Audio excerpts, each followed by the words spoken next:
Welcome back to the Friday Night Endzone. Phil Byrne and Chelsea Brown reporting live in Jacksonville just off the St. Johns River, getting you ready for Florida, Georgia tomorrow. Now, Coach Mack's enthusiasm definitely seems to carry over from game to game. Yeah, he seems to be a little bit more excited this week for the big game in Jacksonville. Here's this week's Mouth of Mack.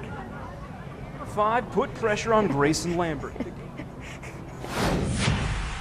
They opened it up already for the RVs. Whew. Be in rough shape come Sunday, I guess. But, I mean, that's got to be something great to see. I'm looking forward to that little drive over that Hart Bridge and all that stuff. Doesn't matter where you're from, doesn't matter what part of the country, as I said before. You know, this is a game everybody knows. Doesn't matter where you're located. So really excited about the opportunity, and I know our players are excited about playing in it. So.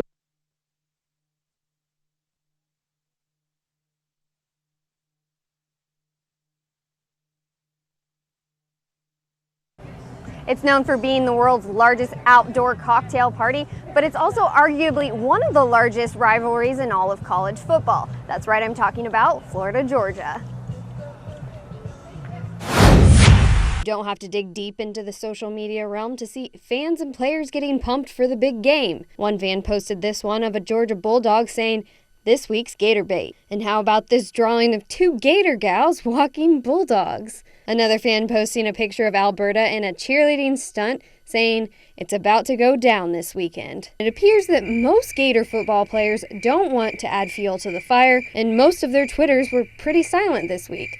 That being said, Caleb Brantley did tweet this out saying, "Big game this weekend because it's the next game. Let's get it." And last but not least, Jake McGee had a bold, and I do mean bold, tweet for Grayson Lambert saying, "Hey Grayson Lambert, want to hang this weekend? We can meet in the middle. #miss you." If you want to get involved with Trending in Titletown, send us a tweet or Instagram post using the hashtag Trending in Titletown, and we'll use your response on air. Absolutely. Now, we focused most of our attention so far on the Florida-Georgia game, and why not? This game is going to have some huge stakes for both the Gators and Bulldogs tomorrow, but how about that Tennessee and Kentucky game? Still a lot to play for in the SEC East for those two teams tomorrow night. I dive into a few of those storylines and other things around the SEC in this week's Around the Southeast. One team to keep an eye on this week is Tennessee. How many close losses does one team have to suffer? The good thing for UT is that the Kentucky Wildcats are not the Alabama Crimson Tide, and if they almost beat Alabama, chances are they're in for a good game against Kentucky. One player to keep an eye on this week is Auburn quarterback Shaun White. The Auburn defense has failed its offense this season, and White has done a decent job of getting the team back on track. If the Rebels get out to an early lead, Gus Malzahn will have to lean on his young quarterback. And one number to know this week, the number 4. That's how many times that both Florida and Georgia have had a bye week entering the rivalry game in Jacksonville. Looks like we should get both teams' best effort. And that's what's happening in the Southeast this week.